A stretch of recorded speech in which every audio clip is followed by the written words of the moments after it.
Yeah. Very good. Yes, sir.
Welcome back, everybody.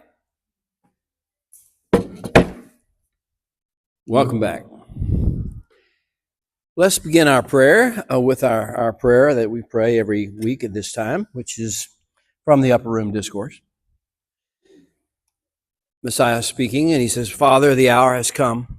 Glorify your Son, that your Son may also glorify you.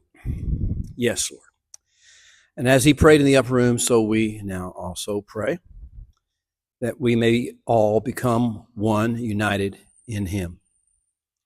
That the love with which you loved him would be in us. That you may be seen and known through us as you were seen and known through him. Amen. Well, we have come to the conclusion or the end of the Sermon on the Mount.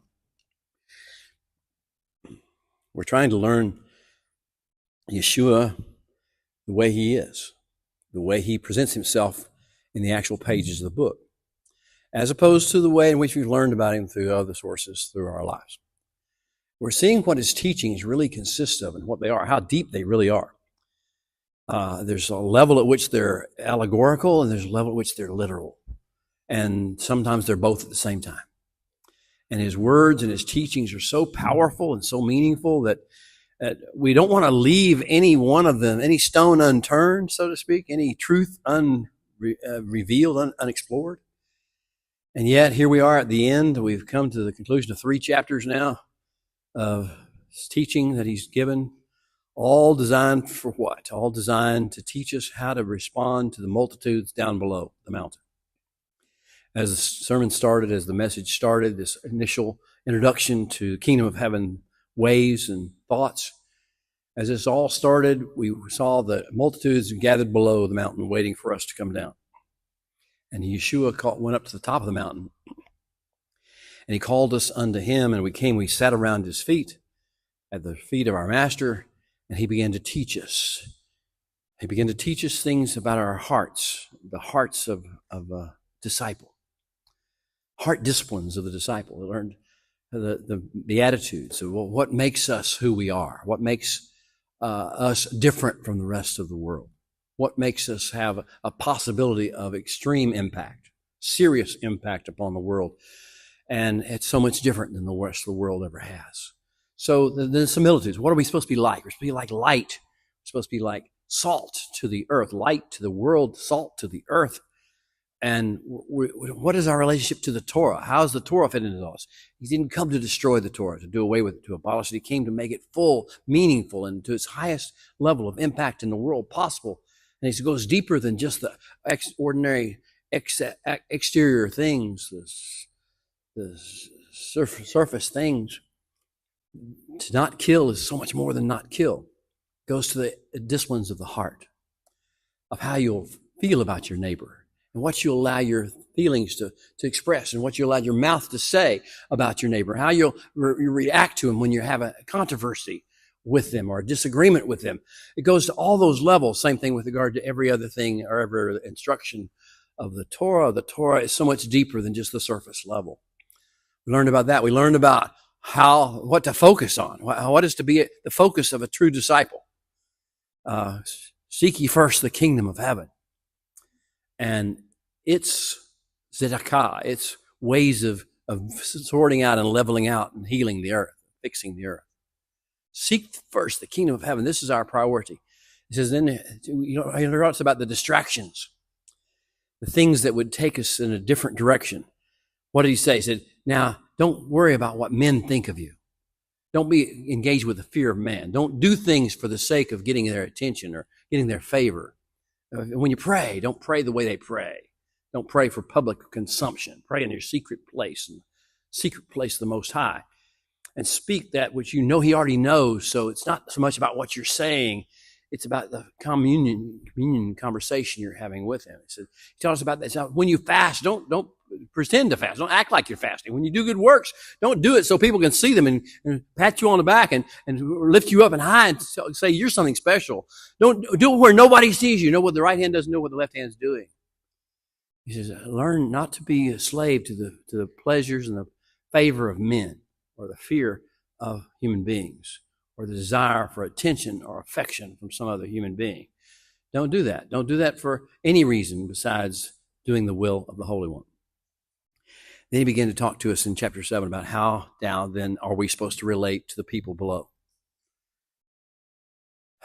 You're going to be tempted because they're sinners.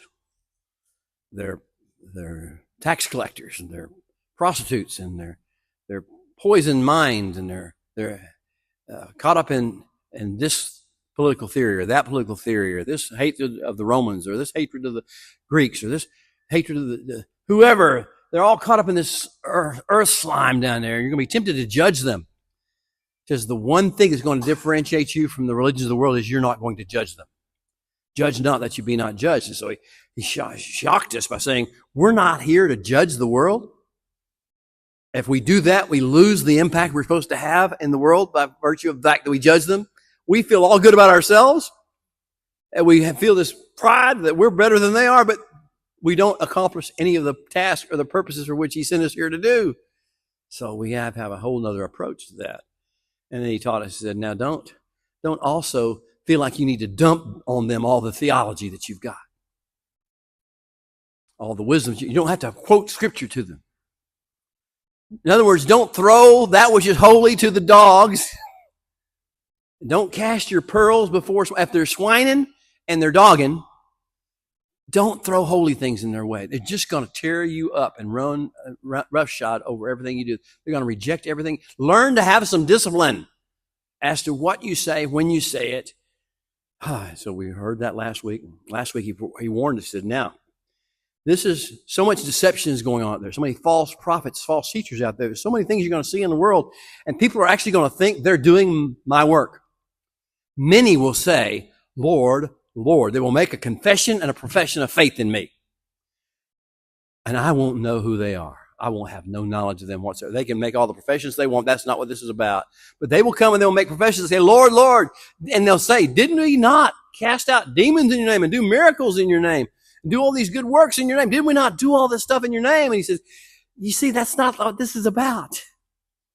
That's not the purpose of all this process. And I want to say to them, I never knew you. Many will say to me, Lord, Lord, in those days. And I will say, I never knew you. Depart from me. And not only depart from me, you are workers of lawlessness. In other words, didn't you remember what I told you about the Torah? Remember what I told you about the Torah? The Torah is the ways. And if you're not doing the Torah, I don't care how many good works you do. I don't care how many things you give to the poor or how many healings you think you did or how many demons you cast out. That's not the criteria that we're looking at. The world needs nothing more than that. The world needs you to do the Torah things that I told you to do with the hearts and disciplines of the heart. And without the false priorities and ideas that I talked about in Matthew 6. So we came to the end and we're sort of in shock. All the things we thought we were called to do. He's saying, no, get back to the basics. Get back to the reality of what I told you to do to differentiate yourself from the world, to be a counterbalance in the world. Now he says, this week we have just the parable at the end. The parable at the end. How are we going to deal with the masses? What are we going to be to the masses? And he's going to teach us to have an architect's mindset. My father was a civil engineer. Rosemary's father was a civil engineer, was an electrical engineer. Your father, your parent. You can't hear? Okay, I'll get closer. My father was a civil engineer. Everything he did was about engineering. He looked at everything of the world through an engineer's eyes. Architect's eyes got the same idea. The whole idea was something was always being built.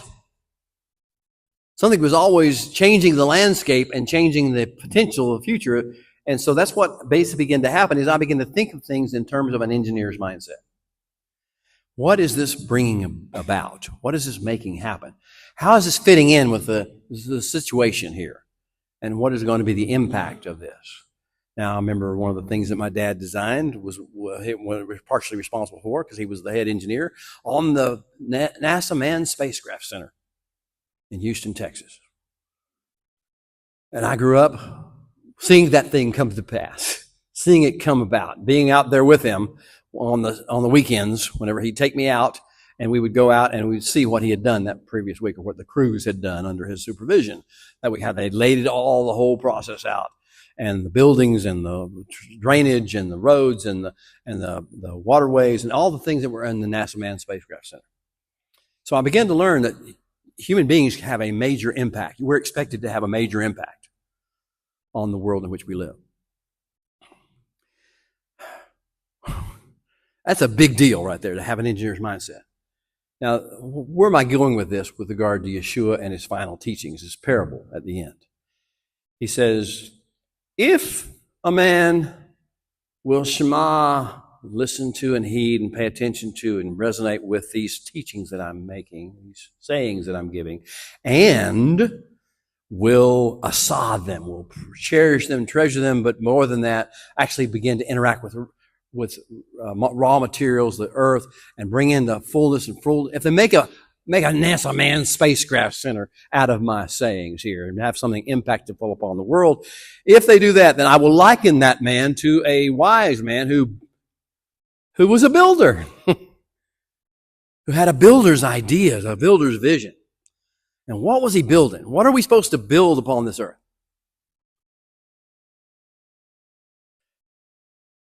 A house? A wise man who built his house upon the bedrock. Now, what kind of house? You know, you can build a shanty. You can build a lean-to. You can build a tent. But that's not the thing he wants. He said, build a house that will stand, basically. A house that is ready for whatever comes and will stand solid. Now, the idea is it's a house built upon the bedrock, and then the rains came, and the storms flew, and the floods came, and the winds blew, and they beat against the house, and the house stood, did not fall, because it was based upon a strong foundation in the bedrock. This illustration, this allegory, this parable that he's using here is right into my engineer's mindset. You know, one of the things I learned about from the time I was a child, my father would always talk about the fact that we have to prepare for a 100-year flood. I'm a 5-year-old, 6-year-old child thinking about a 100-year flood. It's coming. It's just a matter of time. Most people think I'm building my spiritual life based upon an idea of some sort of utopia. That it's all going to be good. It's all going to be wonderful. It's all going to be so sweet and nice, because everybody's going to love Jesus and everybody's going to love God and everybody's going to, and I'm going to be right on all the issues. And he says, no, that's not the way you build your house. You don't build your house based upon the fact you're going to live in a utopia. You build your house knowing that the rains are going to come, and they're going to be hard. and the winds are going to blow, and the floods are going to rise, and the storms are going to blow in horrible fashion, and you got to be prepared and anticipate that because it's a 100-year flood and it's coming. There's a tribulation. There's a tribulation coming. I know some people want to get out of here and just take the pre-trib rapture ticket and catch a flight and get out of here.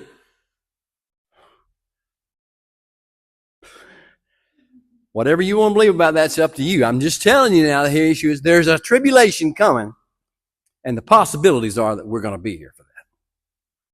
And somebody needs to have a house built for that. Somebody needs to have built a structure that will stand in the midst of all that. And will be a lighthouse to the rest of the peoples and the rest of the nations during that period of time. So he says, the man who does two things. What are the two things? He, first of all, shamas the instructions, the teachings that I. The second of all, not just shamas them and listens to them, knows them, has a theology of them, but actually begins to do exactly what they say. Live a lifestyle based upon that. Interact with all things of creation, all people, according to that instruction manual. Actually do it in real time in front of everybody, and everybody can see it and see what it looks like when you live the more excellent way. Now he says there's another guy out there. Now, the man who you think, well, this guy, he just doesn't pay any attention. The other guy, we're going to talk about the foolish man. And we're going to talk about what he builds and what's wrong with what he builds. And before we get to that, we think, what are the qualifications for the foolish man? Who is the foolish man? Most of us would think, well, they just don't pay attention to God. They ignore God. They just live their lives like the rest of the world lives, the raging nations live. They just have spiritual voyeurism going 100 miles an hour. They have toxicity in and out their ears all day long, and they just don't have any elevation process to get out of it, so they don't even pay attention to God or pay attention to His way. He says, that's not what I'm talking about. I'm talking about the people who does Shema.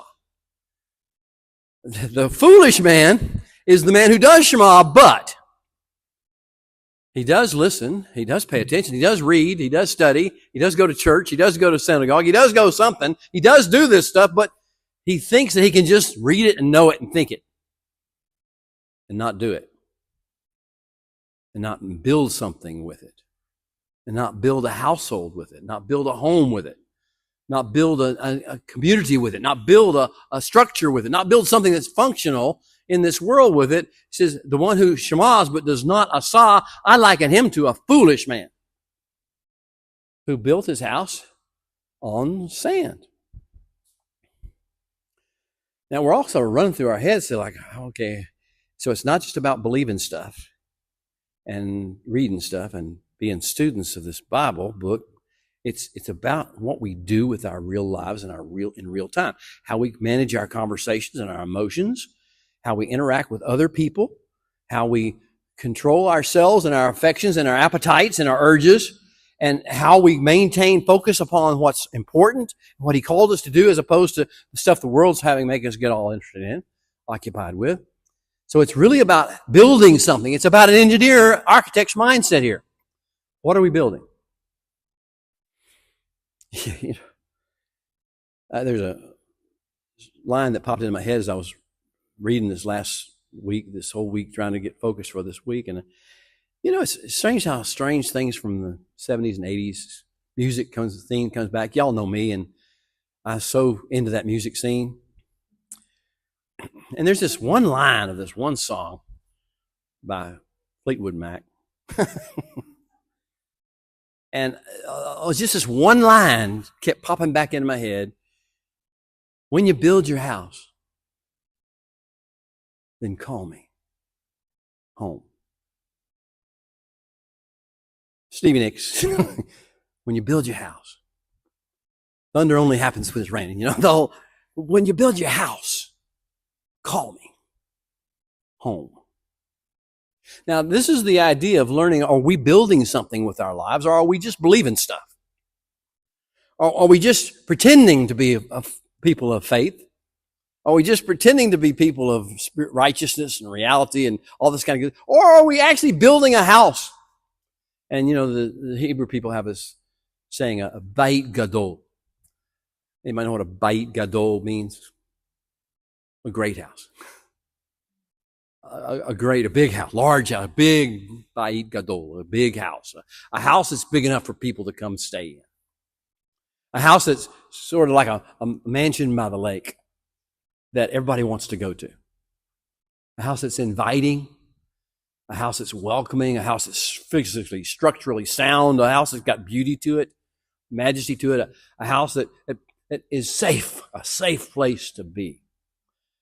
A house where children play and are safe in doing so. A house where people can get healed and get restored whenever they're broken, and they won't be rejected or turned away or condemned or criticized for their behavior. A house open to all, a welcoming house.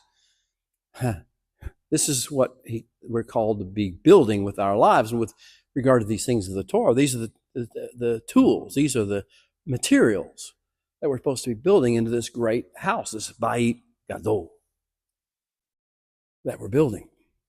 So here's Yeshua saying this. He says, now, if this foolish man tries to build this house on sand, which is when he has no foundation, which he has the words of the Torah are not what they're basing their life upon. When they do that, then the rains come, because the rains are going to come. And the winds are going to blow, and the storms are going to rise, and the floods are going to come up, and they're going to beat against the house. But here's the problem. And the world does not need another bunch of flimsy houses built on sand. The religious systems are that. The religious systems of the Christians, of the Jews, or whatever it is. I mean, we're any Christians, but religious systems of whoever it is. These systems are all like houses built on the sand because they don't actually fulfill the plan that I actually put in motion, told you what to do, how to do it, when to do it. So I said, okay. So that if you, and he says the house will fall when the winds and the storms and the floods come and the winds blow. He says the house will fall, and Gadol, great, will not be the house. It will be the fall of it.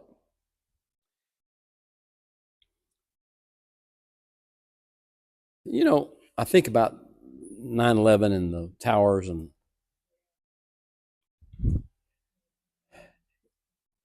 it wasn't just one tower fell. The entire place shook. Then another tower fell, and then the other buildings began to collapse and fall. You can argue about why and who caused what. I don't care. It's really not my business. The issue is what happens when a great house falls. So who's in the house when it falls? Who suffers because the house fell? Who's in the neighborhood? Who was counting on that house?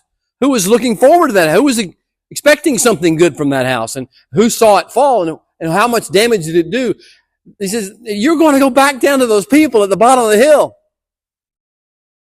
They're looking for a real house to go to, a safe place to be, a safe people to be with.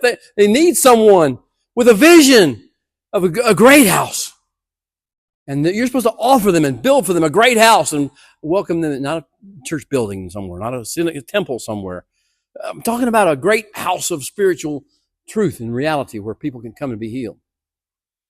See, this is what you go, if you don't Shema and listen to what these, and you asah, and you build what I tell you to build as I tell you to build and do what I tell you to do. If you don't do those things together, then what's going to happen is your house is going to collapse. And when it collapses, have you ever been around a ministry that collapsed? It was used the basic religious format. Have you ever been around close to a ministry that collapsed? There was a scandal, or there was somebody stole money, or they had an affair, or did whatever. You ever been around something like that? Have you felt the fallout? Anybody ever? You know what happens? Have the shock waves that run through that's just when some human ministry fails. I mean, we want to talk about, I won't talk about names. You could name a few of them yourself, I'm sure, that you've seen over the last 10 years, 20 years. Some recently, someone else recently. What happens when these houses collapse? How much damage does it do to how many people? And what does it do to the rest of the people's vision for the kingdom? So he says, this is really what I'm telling you, what I'm teaching you, how I'm teaching you to live and change your life and approach to life is very important because people are going to be depending upon you. You're supposed to be like a light to the world. I said, the house is supposed to be like a lighthouse. You're supposed to be the light of the world. So if you're not doing that, if you're supposed to be the salt of the earth and the light of the world, and you're not doing that, then it's not just you that's suffering. It's not just you're missing out on a few spiritual things. It's that the world around you who needs you desperately to be this who you're created to be is not getting what it needs to get from you. This is serious stuff. He says, so what is it? He leaves it hanging with that parable. He leaves us all like shock. I mean, if you're like me, I read that and I said, don't stop now. Don't quit there. Please do not quit there. Keep talking because I got to get back to where I need to be because I'm still in shock that my life could become a crashing down house that causes people to be killed or damaged or wounded or shocked or disillusioned. I can't bear you to leave me there. Please don't leave me there. Anybody else feel that way? All right, so this is going to be the way he ends the Sermon on the Mount. It's like this pregnant pause, like, so are you ready for this? And the next thing he's going to do is go down the mountain and lead them, and they're going to go and actually meet these people again, the people in the multitudes below. And it's going to be a process from that point forward of what he's going to do. He's going to have some teachings. He's going to have some examples. He's going to show some miracles and signs and wonders when he gets back down there. And we're supposed to follow him through it and learn how he relates to people. We're going to see him work with people like the woman at the well. We wouldn't have behaved toward her the way he did. We have to learn. If we're building the house here, we got to learn how to build the house. That the woman at the well is welcome at. What about Nicodemus? Is Nicodemus welcome? He's a Pharisee. How about the lepers? How about the Metzurim? Are they welcome? How about how about Levi? Matthew, is he welcome? How about Paul, who's going to kill a bunch of you? Is he welcome? Is the house going to be open, or are you going to sit there and judge everybody because of the behavior they've got? Which one are you going to do? This is going to be a challenge the rest of our time here. You got the rich young ruler. He's in the wealthy class. Do you hate the wealthy class? Do you blame the wealthy class for your problems? Do you feel like you ought to have the wealth of the wealthy class? Maybe we're going to learn the rest of his ministry, the rest of his time on earth, what he meant when he told us about the Sermon on the Mount, when he told us about these issues of how much effect and impact we're going to have. So, how's your architect's vision? What are you building? What are you going to leave behind? What plans have you got to deal with the 100-year flood? And the wind and the rain and the storms and the tribulations and troubles. How are you building that into your children and your children's children, the preparation for that? How are you building that into the lifestyle you live? How are you making sure you don't get corrupted by the things of the world so that there's breaches in your house, there's damage areas in your house, intrusions in your house? What's happening here? This is the way he ends the Sermon on the Mount, and it's sort of stunning, actually. So I thought about it as I did that. I said, okay, so we're going to shift right here. We're going to go into a shift mode into, okay, now what does the kingdom of heaven look like? Because that's what the house is supposed to look like, the kingdom of heaven. The house we're building, the lives we live are supposed to look like the kingdom of heaven. He's going to spend weeks, or we're going to spend weeks listening to his stories, parables, telling about what the kingdom of heaven is and what it really looks like and what it consists of. And so I thought, before we get off into that, what does this Sermon on the Mount mean to us? What are these teachings he's been doing? What are they saying to us? How have they changed our perspective on faith and our walk and our responsibilities in life? So that's really where I want to leave our discussions, we're going to open up the questions for you guys as to what is the Sermon on the Mount and what has it meant to you? What are the teachings? Yeah, Troy. I was thinking about this house built on the sand, and there's a house, if you ever go south on 71 out of Texarkana, you get just a little way south before you get to the rock store. On the left, there's a big, nice 2-story house that's been built. It's never been occupied. That house was a beautiful house when he first started building it. And but he got no building permits from the city to get like you have to have build up to code, have to have people come in and inspect it and approve it. Well, he didn't do any of that. And now he put the house up for sale. I think, him and his wife had some issues anyway. The house was up for sale. It was listed for over $350,000. And when time went on a little bit, people found out he didn't have those building codes. And the floor is cracking on the inside. The house is just totally deteriorating. It's not 100% complete yet. Well, I was a tax appraiser over there, so I was having to put this thing on the books. And when this year rolled around and all that kind of came to fruition, and we found out all that, they had to basically drop the value of the house to next to nothing. That house is likely going to have to be demolished and tore down. So now it's not only not increase in value to the property, it is really a detriment.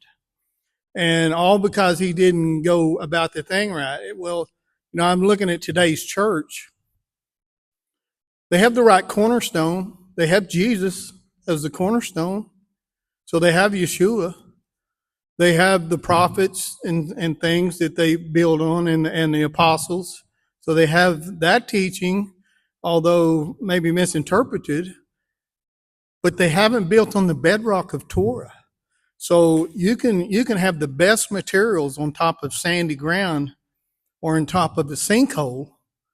And when that baby shifts, everything's coming down, and great is going to be the fall of it. So as we studied these things, and as we studied the Sermon on the Mount, there was so much that you could glean from that, and you brought a lot of it out. And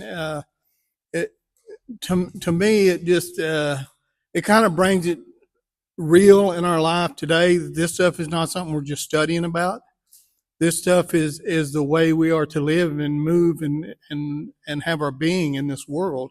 And it's the way he's designed it. And, you talk about once that house falls, like the church split or whatever, sometimes it's a couple of generations that have to deal with that mess and clean that mess up. It's because the ripples of that go so deep that it may take that church or that religious organization a couple of generations to actually get away from that hurt. So this is kind of the state I think that most of the religious world, most of the churches we've built on these things that we talked about in the first session that we shouldn't be building on. All these things of the world and stuff, and these ideas and this voyeurism is a religious voyeurism, and we may have built with some good materials also, but we've built it on that sandy ground where the foundations are going to crack, and it's basically going to be, if not useless or worthless, it may even be a detriment to the kingdom. If we're teaching this stuff wrong or we're living it wrong, we're not modeling it right. Maybe it's what better way to say it.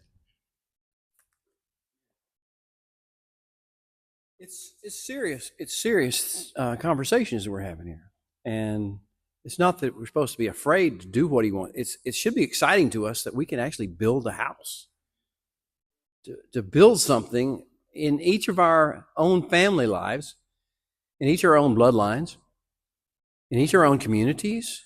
We can build something that has lasting value and impact upon the world, generation after generation after generation. I think that one of the fallacies that we've gotten from organized religion is that it's all about me right now. How do I feel right now? Do I feel loved right now? Do I feel good right now? Do I feel holy right now? Do I feel righteous right now? Do I feel like I belong somewhere right now? Am I going to heaven when I die? Am I sure I'm going to heaven when I die? All about me and what I want right now. And it's like the Holy One saying, this is not about you. You're only involved peripherally. You're very special to me, but you're here to build something. And what you build is what's important in life. So what are we wanting to build? What exactly would it look like? And I think about his house, the house of prayer for all nations. It's the only real house that he talks about. In Scripture, in the prophets, he talks about the house of prayer for all nations. And the idea that our lives would become a house of prayer for all nations, not just we're going to be intercessors for them, but we would give them a place where they come and engage him, engage the creator of the universe, not us. I mean, anybody know any coffee shop believers? Coffee shop believers. Coffee shop believers they can talk a blue streak at Starbucks. They can talk theology all day long. They can talk about whether it be about Torah, whether it be about Jesus, whether it be about the tribulation or the end of days. They can talk about all sorts of religious issues, but when you leave, you never feel like I have just been in the presence of God.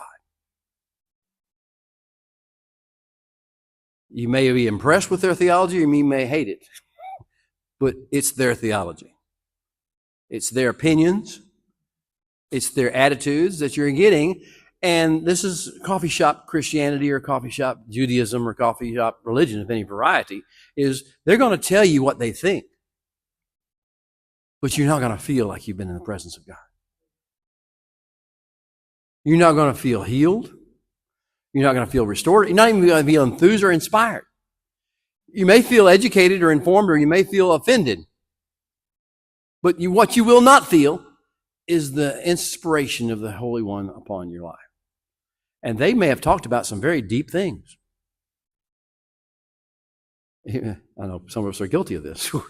We're good talkers at Starbucks or at the coffee shop or around the table somewhere, but we don't do any of this stuff. We don't actually bring people into the house of prayer for all nations, where all people are welcome and feel and understand and actually meet with the Holy One, as opposed to having conversations with us. So that's part of the challenge that I see here with regard to this great house. Yeah, Deb.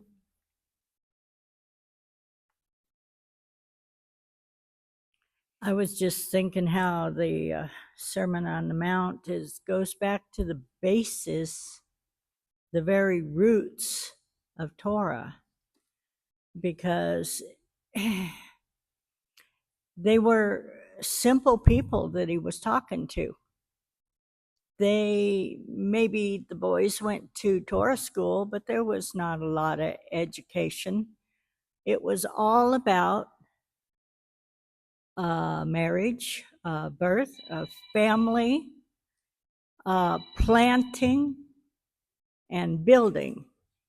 And that's pretty much the parables that he gave them. And, when I was a kid, I wasn't very good in math. I got to long division, and that was pretty much it. But with words, I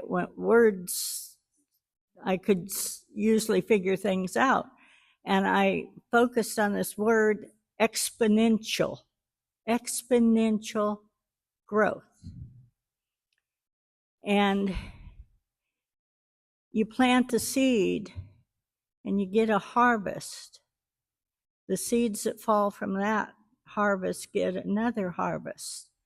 And he was talking to them in the language that they understood and connecting it to the plan of God and the growth that we're meant to bring in our lifetime. We're called to do all those things and bring life into the world through the life that we live. And the Torah that lives inside of us is the seed. And our lives of living Torah as much as we are able. We impart that to our children.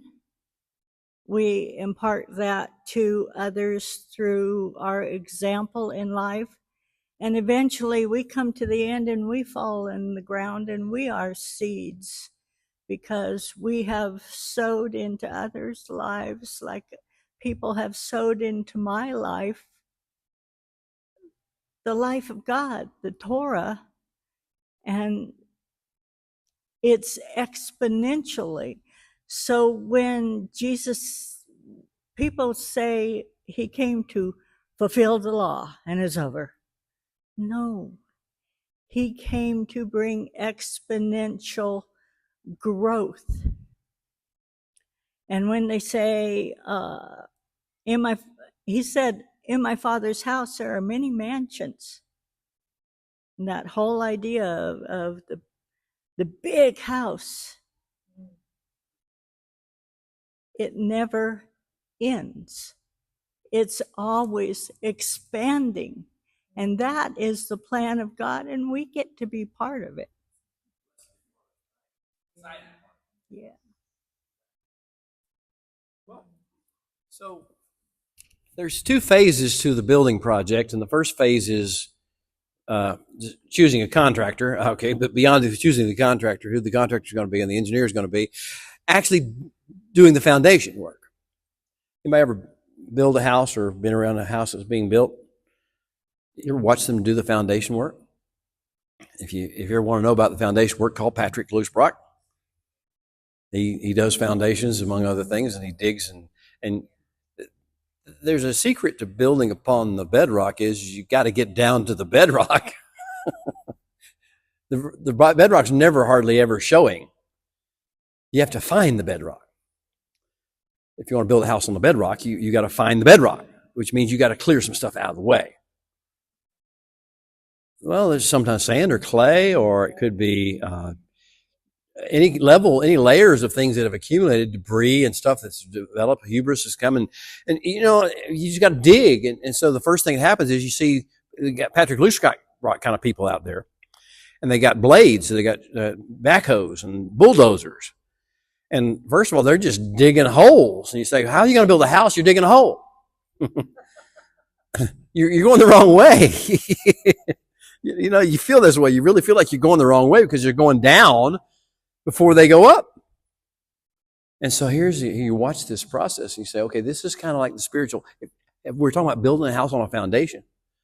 So how are we going to get to the bedrock?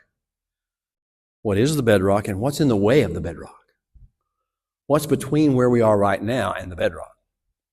And I'll leave you that for you to think or comment upon. What right now, if someone wants to build a house on the bedrock of the teachings of Yeshua and the teachings of the Torah as Yeshua taught them, what's between us and the bedrock? What do we have to get Patrick out there with his backhoe and his bulldozer to clear out before we can actually get down to the bedrock? What's standing in the way? Okay, so I'm going to let you flesh that out a little bit, Troy. Can maybe get specific. However you want to do it. Well, what I'm talking about is the church in particular has taught doctrines and theology and things for so long that now they have kind of superseded the Word of God. And we're building on those things, or those things are what we want to build on instead of what we need to be building on, which is that Torah base again, And so, and this takes many forms, of course, but it's basically in every denomination out there has some form of it, their theology or their sacrilegious things or their sacraments or whatever, you fill in the blank. But, Yeshua said, the traditions of men have made the law of God of none effect. And that's basically a lot of where we're at in the churches. And now the church body, in many instances, I think is so ignorant of what the Bible really teaches that they think they're being taught that foundational truth when really they're just being taught traditions and doctrines of men. Well, I will be the first to testify or confess. look, when I was I didn't start in church, so I kind of have that background. I did not start in church. Hadn't darkened the door. I hadn't been in a church maybe once or twice in my life, and then I went with somebody else and didn't know what I was doing. So when the creator of the universe speaks to me in my 64 Chevrolet, after I tried to commit suicide, and calls me into his service, and it's the Jesus movement, and I suddenly, the only one I know is the Jesus freaks. I was hanging around them anyway before they got Jesus freaks. Now I'm hanging around, now they're Jesus freaks. So I'm a Jesus freak. And so we had none of this stuff to do. We didn't have to be hard to dig because we had no theology. Or we just knew him. It wasn't always perfect. Don't get me wrong. It wasn't always perfect because we had a lot of self in us, a lot of flesh in us still we hadn't gotten rid of yet. So, but we had this situation. Well, I remember going to, they asked me to come and be a leader of a youth group with my long hair and everything in this Baptist church. First one and the first thing they did was give me this book. You might want to guess what the name of the book was? Why I'm a Baptist. Okay. Why I'm a Baptist, okay? Well, I totally understand what you mean by that, because when I started questioning my church doctrine, I realized that the issue with that church is not specific or unique to that church. That's just the issue that we have everywhere. Because if you've been through seminary school or theology major, whatever, what they teach you there, like that book, is church doctrine and how to use the Bible to defend the church doctrine. They're not really teaching you the Word of God. They're teaching you doctrine of that specific denomination and how to twist Scripture to defend it. Yeah. Let me say this. I read the book. I almost enjoyed the book. I gave the book some credence. I don't give it as much credence now as I did back then, but I didn't know any better back then, so I was like, anything sounds good to me at this particular stage in life. So I read the book. Now, I don't necessarily attribute bad motives to them who gave me the book or the fact that they wrote the book. I don't attribute bad. I think they're doing the best they know how and did what they thought they should do. And they knew I was fresh and green and passionate and maybe need a little guidance. And so they give me the best book they knew how to give me, which is the book on how to be a good Baptist. And so I read it, and I learned some things from it, good, bad, or ugly. This is probably a stupid question, but is where the church is going wrong is they put Paul above God in their teachings. The reason I say this is God is the bedrock, right? But they're building their foundation off of Paul, because if you talk to people, Paul is the authority, right? Instead of saying God is the authority. So is that maybe where churches are going wrong? I don't know. Stupid question. I have this discussion with Junior all the time, my son, my middle son. Junior is an anti-Pauline guy. Anti-Pauline. Okay, so he has questions about whether Paul is the Antichrist or not, which I don't have those questions. I have a totally different, but he and I have this discussions about it, and I smile and I listen to what he has to say. He's passionate. I love his passion. I'll take his passion. But he just feels like everything Paul said was just damaging and destructive to what Yeshua taught, the counterbalance of what Yeshua said. And I believe in English, it looks like that. Many times it looks like he's saying what the people who quote him think he's saying. So, but I keep saying, I don't believe that he feels that way at all. I don't believe that he was trying to do that at all. I think Peter was right when he says a lot, my brother Paul says a lot of stuff. And it confuses a lot of folk. But Peter also knew Paul, and he cared about Paul, and he didn't rebuke Paul, and Paul rebuked him, but he didn't rebuke Paul. And so it's like the issue of what place are we going to give Paul? I mean, Junior, just take him out. Just take him out of the picture. I found too many good things in what he had to say. I found so many good things in what he had to say. Not everything that, as it's written in English, the way it's translated, do I really agree with, but I find that things that he had to say were multiple times very much Torah, very much Torah. And the passion and the love, I mean, I'll never forget he ends chapter 8 of Romans. I could sit here and joyfully sing it right now. Now unto the King eternal, immortal, invisible, the only wise God, be glory and honor forever and ever. Amen. Yes, Paul! Okay. Nothing can separate us from the love of God. Not angels, not life, not death, not angels, not principalities, not powers. Yeah, so I'm not ready to call this man the Antichrist. Okay? But I am also not willing to listen to what is said in English and say that's what Paul really meant. Yeah. Yes. You know, only a few years ago, I went through the same stage of like, okay, do we have Paul contradicting the prophets and the Torah and Moses and Yeshua himself? And I took Bill's position for a little bit because I was like, why do I have to be defending Paul? Like, you know, why do I have to go against my fellow Christian believer?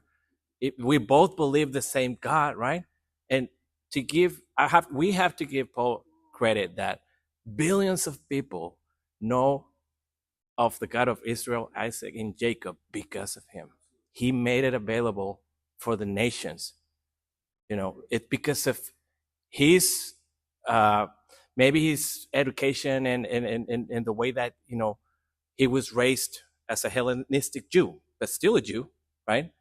And he wrote everything down. He was a philosopher. He was way ahead of his time. Only until probably last year, I think I have a better understanding of his writings. I agree. You know, we cannot put him up there with the prophets. I think if he was still alive today, he would have a heart attack that we hold him up to that standard of the Torah, Moses, and all the prophets. But we have to also admit that because of him, a lot of people became believers, right? Whether they're right or wrong about their doctrines or their interpretation, that's a different story. But if we see what he did, not what he preached, but he did Torah. He never stopped doing the Sabbath and the feast and the diet and everything. So that's why we're to follow, right? Because Yeshua was clear. He said, "Be careful with the leaven of the Pharisees, because they don't practice what they preach." But Paul is kind of like, I think we have a misunderstanding, just like what Peter said. You know, be careful with his stuff because, you know, it's so advanced that you may twist it and for your own destruction. But I do agree that out there, I love Baptists, by the way. I just got to know them when we moved here because we live half a mile from a church, and I love those people. I'm there every Wednesday. They have a study. You know me. I'm going to ask the questions that make people uncomfortable, and we go back and forth. But guess what? You know, they tell me sometimes, hey, I'm glad you came because, you know, it's like here we never question our stuff. And to have somebody that, and I don't go with bad intentions. I love those people. And I want them to experience what I went through in my church. I still go to the Adventist church too. You know, and sometimes that's why I don't come that often, because sometimes I get up in the morning, God tells me, go check on your brothers and sisters. Just don't leave them in the dark, you know. Not that I have the light. I'm just saying, sometimes if you do it with love, you know, whatever it is, it may have a good impact on them. You know, who knows? All I can do is plant seeds here and there, you know, and let him do the rest. But I agree. Most of the Christians out there, they're writing, they're just basically based on Paul, and not even all of Paul, because there's many places where Paul talks about the Torah and the law and how wonderful it is to show you that how can you know what sin is if you don't know the Torah, the law of God, right? But to build all your doctrine around maybe Romans and Ephesians, you know, because that's what I hear. You know, I wasn't aware of the doctrine, but you know, they're great people. I love Baptists. Well, what I was going to say is the problem, I think it's not Paul, is whoever took Paul's teaching and disregarded everything that came before him, and pretty much replaced the Torah and the Old Testament with his teaching. I don't know. One last thing I wanted to add. I think I know why he's so popular, because Paul has a shortcut to heaven, right? All you have to do is believe, but they don't understand what believe is, because the abstract, exactly. We know from our studying of the Hebrew and the Hebrew thinking that belief is not just making a statement with your lips. It takes action. But if you think about it, if you give a kid a choice, okay, this is the reward, and to get to this, here's Paul and with Moses, you have to do all this 613 things, but with Paul, all you have to do is say, I believe. Yeah. Well, yeah. The kid's gonna say, I want to go with this guy.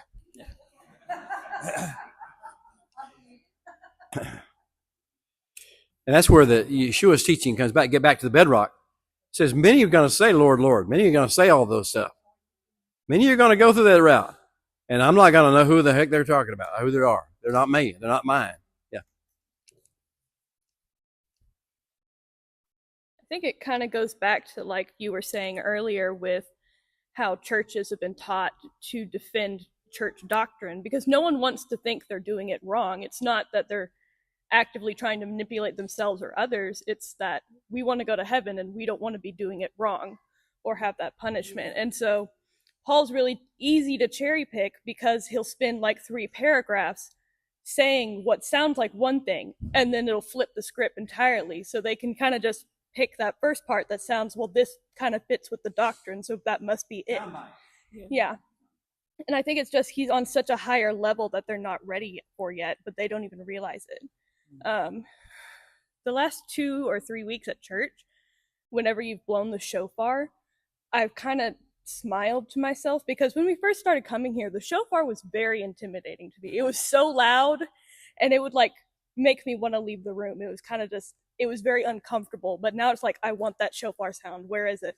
And I don't know if my hearing's just diminished over the last 6 years, or if that's sort of a spiritual thing. I think there probably is more of like a spiritual, I'm just more comfortable with it and I know what it is now and all. And as you were talking about the foolish man and the the wise man building their houses in the rain, we talked about how the floods are coming, and we talked about how that might be like tribulation, but I feel like it's also in part maybe the Torah descending like the rain, sort of like in Ha'azinu, and how that can sometimes be a flood to people. And if you don't have Torah as your foundation, it's really hard to receive that flood from the Lord without being like taken out by it.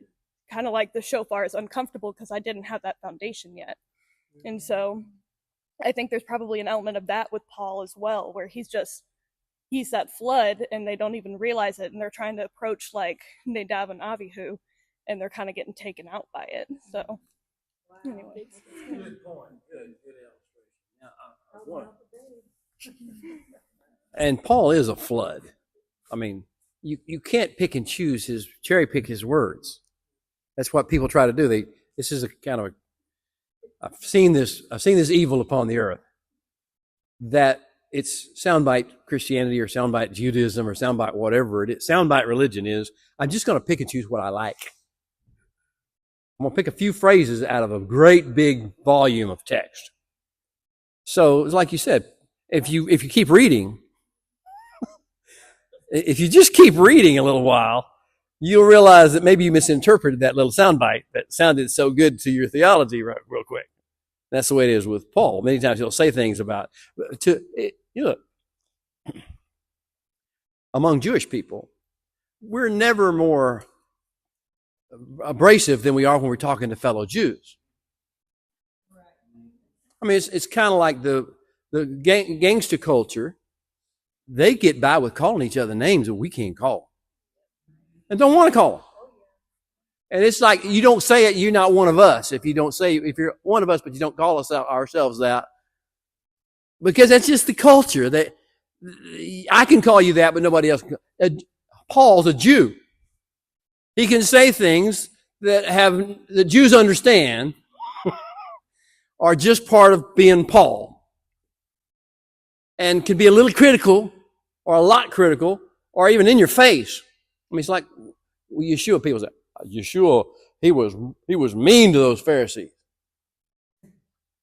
You don't know how Pharisees talk to one another.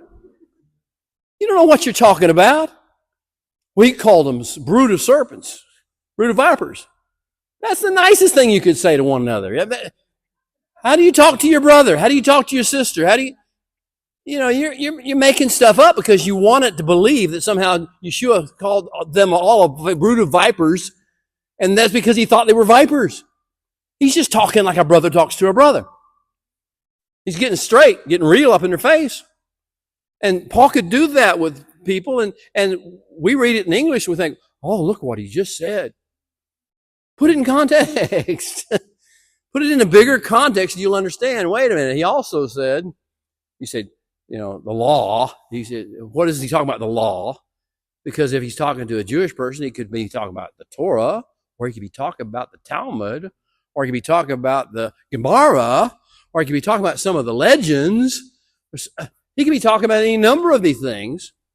He could even be talking about the teaching of Peter, or the teaching of James, or the teaching of John. It's not a big, you don't know what he's talking about at a given moment. And then when he turns around, he say, well, if you're going to quote Romans, never read chapter 7. If you want to quote Paul as being against Torah because of Romans, never read chapter 7. If you read chapter 7, you're going to have to shut up and be quiet. Because he says, holy and righteous and just. Torah. The same thing that you think he's saying he's done away with. He says, no, this is holy and righteous and just. But you didn't read the whole story, did you? You just read a little bit, and you put a few words together, and you got Galatians out, and you talk about thinking you know who the bondwoman and her son are. And you made up all this doctrine you have, mentality, and it's all on top of the bedrock, blocking the bedrock. So yes, traditions of men, customs and traditions and teachings of men, and mistaken, overblown, misplaced reliance upon specific language out of Paul's doctrine are all stuff between us and the bedrock. And there's probably more things we could get to.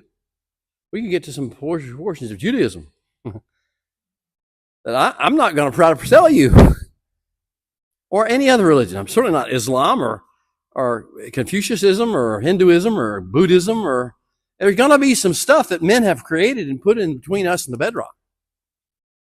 So don't accept, anything between you and the bedrock is the key. So Yeshua said, build the house upon the foundation. So getting back to the bedrock. And then making sure that what you build is actually on the bedrock. You can imagine this process of painstakingly hiring Patrick Lusbrock to come out to your house, to your property, and scraping off everything that's in the wrong way, all the stuff that's not there, and making this foundation, laying it out for you, and you build your house on something else. You move 100 foot to the north and start building your house. He said, wait a minute, I just cleared the bedrock for you. I brought you down to the bedrock. Why are you building your house 100 feet away? It's one thing to have the foundation. It's another thing to build on it. So in other words, when you build on something, you actually use it as your anchor. I mean, theologically, you can agree where the bedrock is. But practically, you still have to build on it. Right? Do you see the distinction I'm trying to make here? The distinction is, what are you actually building your life on? And you can know Yeshua is the way. You could know his teaching on the Torah is the proper interpretation of the Torah. You could know all this stuff. You could have gotten all that other stuff out of your mind, but when you start actually doing stuff, interacting with people, interacting with circumstances and situations and species of the word and times that you live in and troubles and tribulations, and when you start interacting with it, you just revert. You default. Anybody have a default? Default mood? I was in a good mood when I woke up this morning, but then I reverted to my default. This is where I love human psychology. I'm a sanguine. I'm a melancholy. We come up with all these, that's my default mode of life. It says, no, you're deceived. You're trying to convince yourself, justify your melancholy. You're not on the foundation. You built your house on another foundation, the foundation of social science or political science or psychology or pop psychology. And so now you consider yourself a sanguine. I'm an introvert. Careful, this stuff gets you. This stuff will catch you. And I'm a Gemini. You know Geminis.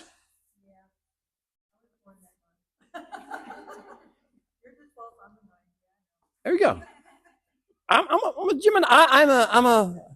I'm a Baptist. I'm a whatever. You throw whatever level. Whether you want to take it out of some sort of religious format, or whether you want to take it out of something like psychological format, or horoscopy, whatever stuff is.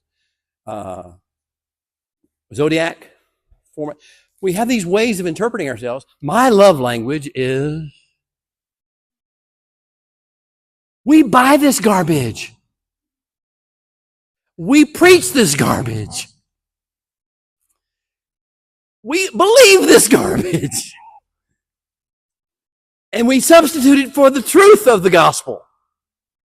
Do you hear what I'm saying? This is building a house, having the foundation, knowing where the foundation is supposed to be, but building our house somewhere else. 100 feet away, 500 feet away. And I mean, I really kind of appreciate some of these things. They're kind of fun to look at and understand. Like, my love language is so-and-so and so-and-so. It's like, why are you limiting yourself that way? Is that the only love language you can have? You're just demanding other people fit into your love language and blaming them if they don't understand your love language. You understand, you just took yourself and put yourself at the head of the Godhead. What you want is more important than what's reality, what other people can give. And the foundation is no. Who we are is who Yeshua says we are. We can do what he says we can do, what he tells us to do. We can become extroverts if we're introverts. We can become introverts if we're extroverts. We're not limited by any of the psychological babble that people throw at us. We're not limited by our love language. Not limited by our denominational label. Not limited by any of those things. We are spiritual beings living in a physical body that can overcome, have the capacity to overcome. So we can build our house on any place that wasn't the foundation, and when we got real problems, then the house is going to collapse because even though we got a foundation, we didn't put our house on a foundation. And what the people around us see is, I wonder about that house you're talking about, Troy. Could you see the cracks of the walls from the road? The outside looked good. But if you got real close and start looking, it's starting to crack everywhere, and especially the floors are cracking. I'm sure I haven't been in the house.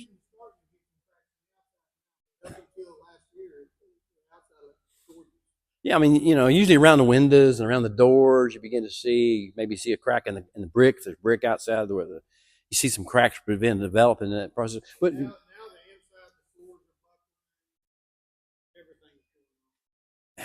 sometimes it takes a while for that to develop, and that's to show. It has to have some weather, some storms, some dry seasons, some wet seasons, and that kind of process.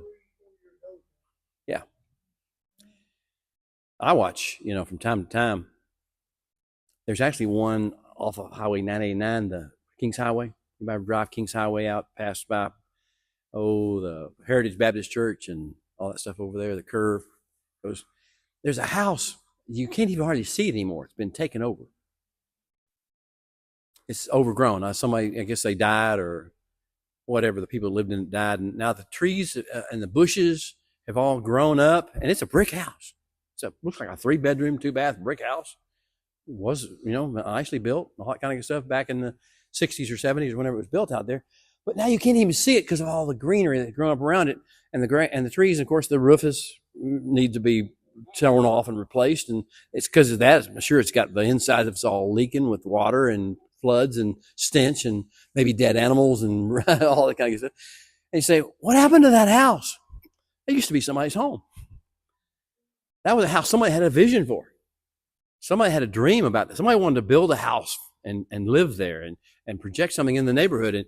And what happened? How did it go into disrepair and how did it fall? How did that happen? How did the earth just take it back over? Is anybody's house like ever? Is anybody's spiritual life like that? Once upon a time, we had a vision. When this all started, when things were going well, we had this vision for how we're going to change the world. And that's really how I call the Sermon on the Mount. Yeshua's teaching, you can change the world. As a matter of fact, you were born to change the world.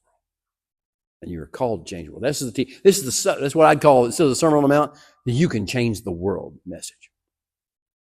But there's a qualification. You got to stay disciplined and stay involved in changing the world. You can't just think it's going to happen automatically. You got to do stuff to change the world. So this is what I would call it. Yeah. Yeah, I was going to say it's a constant thing. Just look at your backyard. If you don't mow, it's going to grow up. So you got to constantly weed and mow and keep after it. Same way with your life with God.